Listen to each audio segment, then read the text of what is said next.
Life is really a mystery. I know that there are people who think that they know all about it, but do they really? I have some ideas based on a lot of experience about what life is, but I could never say I'm clear about it.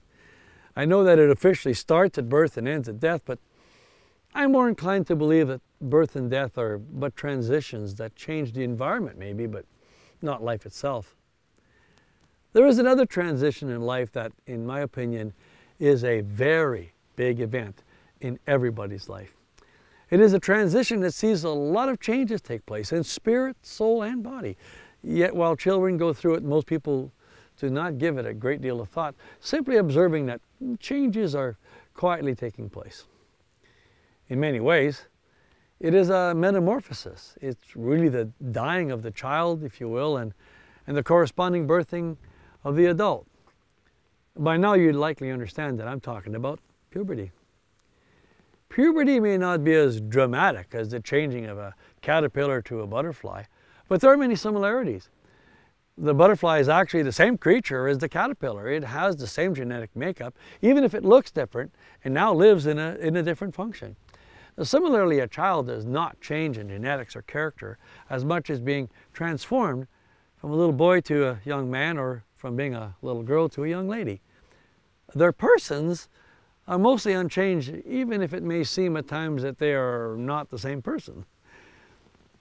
No doubt this transition can at times be a bit traumatic for both the child and the parents.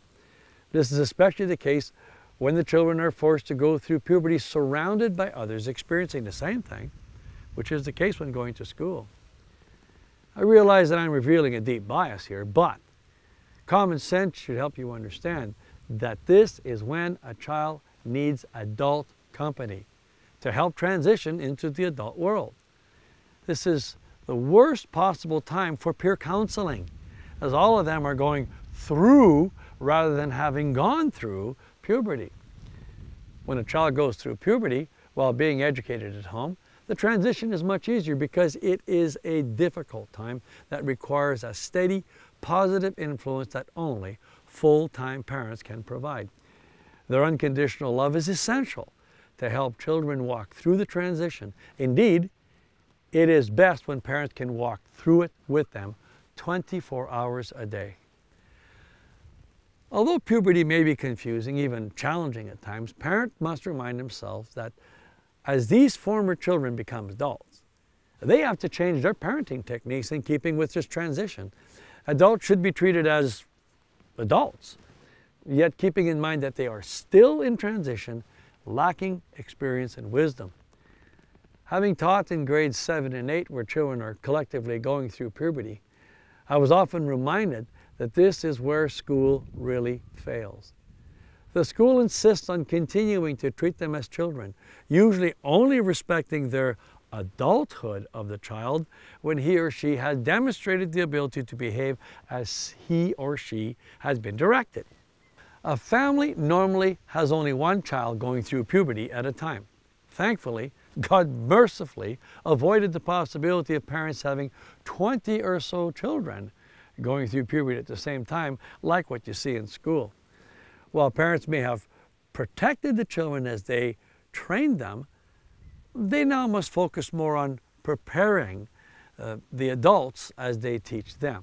The father's role becomes even more important here, as it is his job to validate these children as men or women. This is not the time for absenteeism if it can be avoided. The first concern raised at this secondary level is mostly associated with puberty.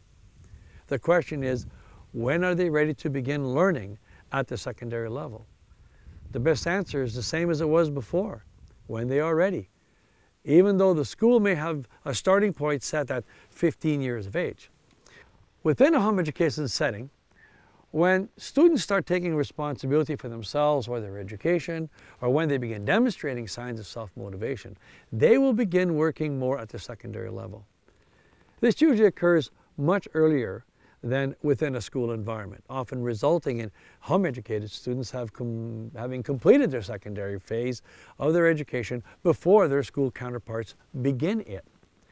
By this time in your home education journey, you have likely dealt with all or most of your primary fears and concerns. But as previously mentioned, any new venture comes with new fears and concerns. Puberty is most certainly a new venture in parenting.